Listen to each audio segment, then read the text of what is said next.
Bonjour à tous, j'espère que vous allez bien. Je vous retrouve aujourd'hui pour une nouvelle pause lecture et cette fois c'est une pause lecture hivernale et même noëlesque puisque je veux vous lire le premier chapitre de ma toute dernière lecture que j'ai vraiment adorée.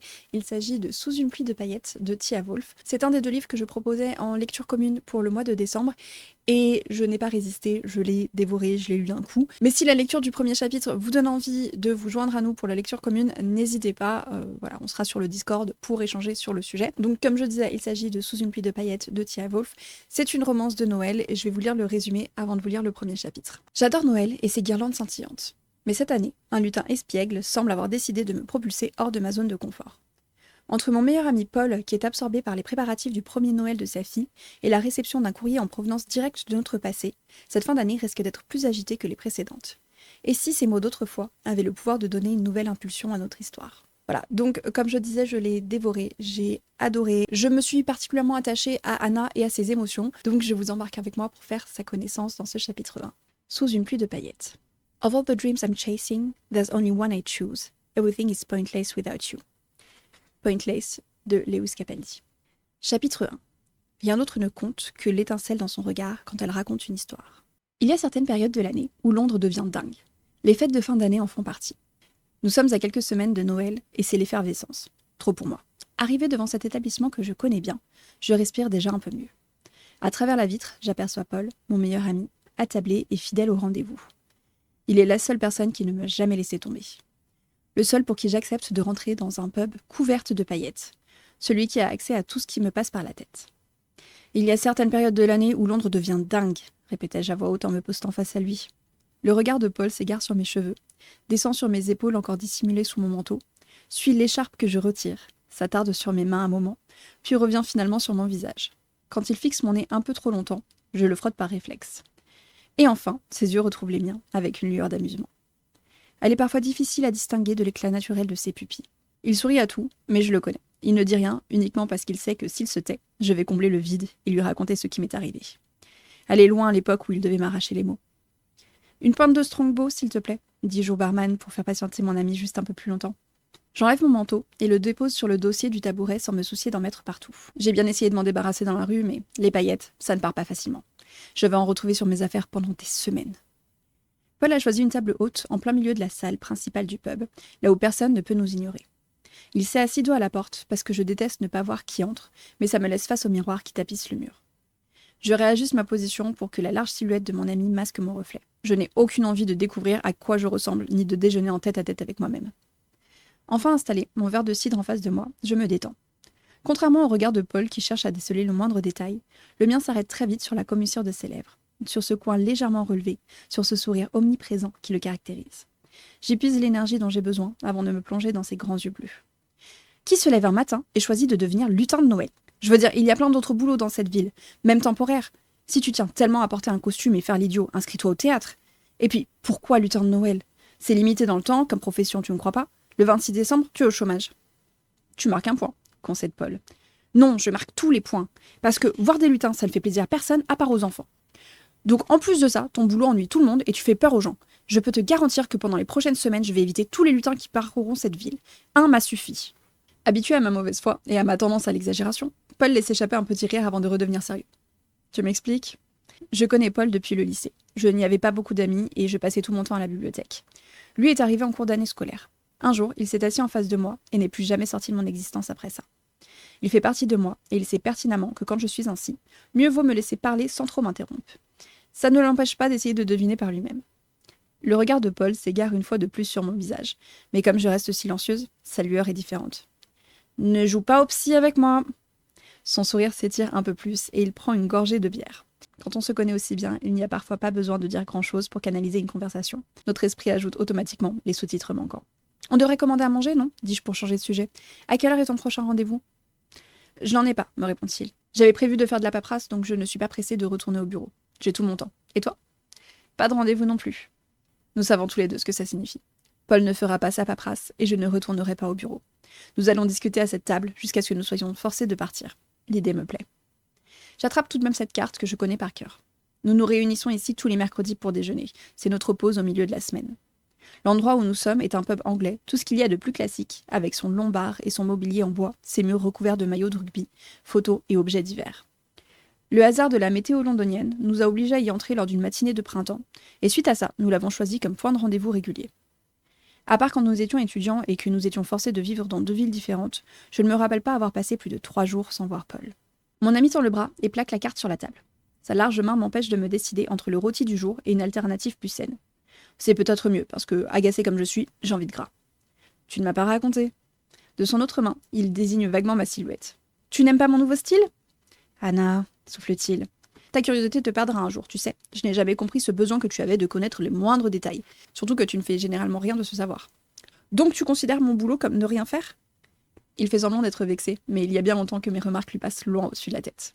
C'est un mécanisme de défense qu'il décodait avant même de devenir psy. Paul se contente habituellement de me renvoyer un air légèrement provocateur. Sa nonchalance m'exaspère parfois. Tu dis aux autres ce qu'ils devraient faire, ce n'est pas pareil. C'est quand même moi qui les aiguille pour la résolution de leurs problèmes, soutient-il. Sauf que je n'ai pas de problème à résoudre et que je ne suis pas ta patiente. Tu l'as toujours été, je ne t'ai juste jamais fait payer. Il hausse les sourcils et je m'imagine lui renverser sa bière sur la tête. Je retiens ma pulsion, mais je le visualise si fort que c'est presque comme si je l'avais réellement fait. J'en tire une légère satisfaction. Très drôle, dis-je pour la forme. Et en plus, je te divertis. Tu vois que je ne suis pas si inutile que ça, s'amuse-t-il. Je n'ai jamais dit que tu étais inutile. Je croyais que les psys étaient soigneux dans le choix de leurs mots. Je croyais que tu n'étais pas ma patiente. La frustration doit se lire sur mon visage, parce que son sourire s'étire un peu plus si c'est possible. Raconte. Je soupire et reporte mon attention sur sa main qui n'a pas bougé. Peut-être que je vais prendre le burger. Le cuistot met beaucoup trop de fromage dedans, mais c'est exactement ce dont j'ai besoin pour noyer l'agacement résultant de cette altercation avec un lutin de Noël. C'est tellement stupide, rien que d'y penser, ça me donne envie de lever les yeux au ciel à ma propre histoire. Tu vas te moquer. Jamais. Nouveau soupir. Je veux quand même lui raconter parce que je suis persuadée que ça va l'amuser et que j'aime provoquer ce sentiment chez lui. Et puis peut-être qu'après, je me sentirai moins ridicule. Il y a peu de chance, mais on ne sait jamais. Je me suis fait agresser par un lutin de magasin un peu trop zélé. La main de Paul se crispe sur la carte et je réalise la maladresse de ma formulation. Agresser, c'est un bien grand mot. Il a clairement ignoré mon refus, mais il n'était pas violent. Il faisait juste son boulot, ce n'est pas de sa faute si son job implique d'emmerder le monde. Enfin, si, un peu, mais... Reprends depuis le début, s'il te plaît, m'interrompt Paul d'une voix trop posée pour être sereine. Je lui souris, un vrai sourire, et ses épaules se détendent légèrement. Il a toujours été protecteur avec moi. Pas dans le genre super-héros qui va réparer les torts à la force de ses poings. Non, il est subtil. Ça se cache dans ses mots et dans ses actions. Ça paraît anodin, mais ça fait toute la différence. Il a été le seul à oser s'asseoir avec moi au lycée quand tout le monde se tenait à l'écart. Malgré ce geste, il est resté relativement populaire auprès des autres. Son charme naturel a aidé. Ça lui a rien coûté et ça a tout changé pour moi. Je me lance dans mon récit à grand renfort de détails inutiles. J'ai fini un peu plus tôt ce matin, donc j'ai décidé de venir à pied. Respirer le bon air pollué de la ville, me faire bousculer par le flot incessant de touristes, être à 2 doigts de me faire renverser par un bus. La magie de Londres devait me manquer et j'ai tourné dans la mauvaise rue. Bordel, Anna, je ne sais pas ce qui s'est passé, mais je suis déjà convaincue que ce n'est pas ta faute. Va à l'essentiel. Il ne s'est rien passé de grave, détends-toi. Il analyse mon expression pour voir si je lui mens. Je ne veux même pas savoir ce qu'il a imaginé. Je le devine à sa mâchoire crispée. Il n'est certes pas du genre à jouer des poings, mais comme tout le monde, il a ses limites. Raconte mieux alors. Écoute, je raconte comme j'ai envie. C'est mon histoire de lutin. Paul secoue la tête et me laisse continuer. Où est-ce que j'en étais déjà ? Ah oui, la mauvaise rue, celle des magasins. Il y a des magasins partout à Londres, grommelle Paul. Oui, et bien celle-ci sera à présent celle des magasins et je n'y remettrai plus jamais les pieds. Si tu veux, soupire-t-il. Que s'est-il passé ? L'un d'entre eux a décidé que c'était une bonne idée d'embaucher un mec, de le fourrer dans un costume de lutin et de lui dire de rameuter le chaland. Donc je m'avance dans la rue, toute innocente, en regardant les décos de Noël, à la recherche d'inspiration pour mon appart. D'ailleurs, je pense faire un plafond lumineux avec des guirlandes. Je suis passée sous un dôme de petites loupiottes et c'était trop joli toutes ces lumières. Il est midi, on est en plein jour, me contredit mon ami. Et tu t'égares. Ça n'a rien de surprenant, je n'ai jamais su raconter une histoire simplement. Je contextualise, nuance. Et j'étais sous un dôme. Suis un peu. Bref, je continue et commente dans ma tête ce que je vois. Comme le fait que je suis moins fan des guirlandes colorées épaisses qui alourdissent l'ambiance, mais que c'est une question de style, blablabla. Et puis j'arrive devant une vitrine qui déborde de décoration. Le temple du mauvais goût.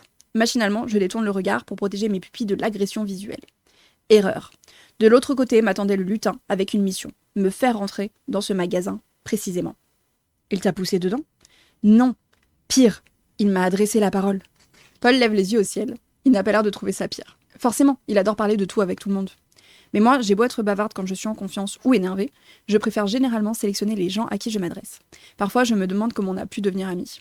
Probablement parce que Paul parle avec tout le monde. Je n'ai pas pu en placer une. Moi, tu imagines?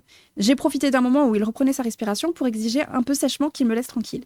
Il m'a répliqué que le meilleur moyen pour ça, c'était d'entrer dans le magasin et de me laisser envahir par la magie de Noël. Ça n'explique toujours pas... Une nouvelle fois, Paul désigne ma silhouette. J'ai tenté de le contourner. Il m'a rattrapé par le bras, et au moment où je me suis retournée pour lui dire ses 4 vérités, il m'a balancé une poignée de paillettes dessus en me conseillant de me détendre. Paul grimace. Il sait aussi bien que moi que c'est le meilleur moyen de m'énerver. Je n'ai aucune idée de ce que j'ai raconté après, ce n'était clairement pas sympa vu l'air outré des passants. Le lutin m'a lancé une autre poignée au visage et a profité de ma confusion pour se réfugier dans le magasin. Tu es allé te plaindre? Je secoue la tête. Ce n'est pas mon genre, tu le sais très bien. Et puis, quelle différence ça aurait fait? J'étais déjà couverte de paillettes. Dis-toi que dans 2 semaines, il sera complètement déprimé par son boulot parce qu'il ne va tomber que sur des gens comme toi qui détestent être arrêtés dans la rue. J'acquiesce en silence. Paul retire finalement la main de ma carte et il se remet droit sur son tabouret. J'imagine que tu vas prendre le burger? Il me connaît par cœur. Peut-être mieux que je me connais moi-même. Ça a quelque chose de rassurant. Il m'a suffi de lui raconter mon histoire pour qu'il comprenne les émotions par lesquelles je suis passée et comment je me sens à présent. Ma rencontre avec le lutin est déjà devenue une anecdote dont on reparlera de temps en temps. Je souris à Paul et il me renvoie un clin d'œil. Ne songe même pas à me proposer de partager avec ta salade, dis-je. Je compte avaler le moindre gramme de fromage qu'on me servira. Et c'est exactement ce que je fais quand mon burger arrive. Paul fait suivre son plat d'une énorme part de gâteau au chocolat. Chacun son vice. Moi c'est le gras, lui c'est le sucre. Pendant que nous nous empiffrons, la conversation ne s'arrête jamais. Nous prenons un café, puis un second, et le temps défile aussi vite que les sujets s'enchaînent. Parfois ils se mélangent, nous nous laissons entraîner par des détails, avant de revenir au thème principal. C'est ainsi depuis que nous nous sommes rencontrés dans la bibliothèque du lycée. Je m'y cachais parce que c'était le seul endroit où je me sentais bien. Et lui, je n'ai jamais su ce qu'il venait faire là. Un jour il a débarqué, et après ça, je l'ai revu tous les midis. Il arrivait toujours après moi, attrapait invariablement le même livre, s'installait en face de moi pour le feuilleter, et me posait des questions auxquelles je ne voulais pas répondre au début. C'est quand j'ai fini par le faire que nous sommes réellement devenus amis. Depuis, la conversation ne s'est jamais interrompue. Elle ralentit malgré tout, de temps en temps, car nous sommes autant à l'écoute du langage non-verbal de l'autre que des mots qui jaillissent entre ses lèvres. « Arrête de me regarder comme ça! Tu brilles !» réplique Paul. Parfois il ressemble à un enfant, et je ne sais pas pourquoi ça me plaît. Peut-être parce qu'il a l'air heureux dans ces moments-là, et que j'aime le voir heureux. À mon grand désespoir, je préférais qu'on me remarque un peu moins. Paul secoue la tête en signe de désaccord. Il ne veut pas comprendre. Lui est souvent au cœur de l'attention et adore ça. L'avantage de cette histoire, c'est que les gens me laissent passer dans la rue, dis-je en revenant au sujet principal de la journée. Tu penses que c'est à cause des paillettes ou parce que tu donnes l'impression de vouloir mettre le feu à la ville? Arrête, ou la prochaine fois que je vais directement chez toi, c'est sur ton canapé qu'il y aura plein de paillettes, et bon courage pour les enlever. Une étincelle illumine ses yeux à cet instant. Elle brille plus que moi, mais s'éteint très vite quand quelqu'un dans le pub trouve malin d'annoncer l'heure qu'il est à haute voix. Maë va m'attendre, précise-t-il inutilement. Il n'y a qu'elle pour le faire courir à travers la ville. Paul se lève, contourne la table, et dépose un baiser dans mes cheveux. Quand il s'éloigne, je le rattrape pour tenter de lui essuyer son visage plein de paillettes. Je peux traverser Londres en étant ridicule, je me fiche du regard des autres, mais je ne vais quand même pas le laisser sortir comme ça. Même si je me doute que ça amuserait beaucoup Maë. Paul enfile son manteau, sans s'arrêter de parler. Si ça se trouve, ce lutin avait des pouvoirs magiques et t'a saupoudré de chance. Tant que ce n'est pas Cupidon... Il lève les yeux au ciel et disparaît entre 2 anonymes en costume sombre qui entrent dans le pub. Apparemment, c'est moi qui paye aujourd'hui, et j'ai intérêt à laisser un pourboire à la hauteur du nombre de paillettes que j'ai déposées tout autour de moi. Et voilà pour ce premier chapitre qui donne bien le ton et surtout qui montre bien la relation entre Anna et Paul, donc relation que j'aime énormément. Et j'aime beaucoup leur humour et leur façon de communiquer. J'espère que ça vous a donné envie de découvrir l'univers de Sous une pluie de paillettes de Tia Wolf. N'hésitez pas à me dire si du coup vous comptez lire ce livre, si vous l'avez déjà lu. Et sur ce, je vous souhaite à tous de très bonnes lectures et je vous dis à très bientôt.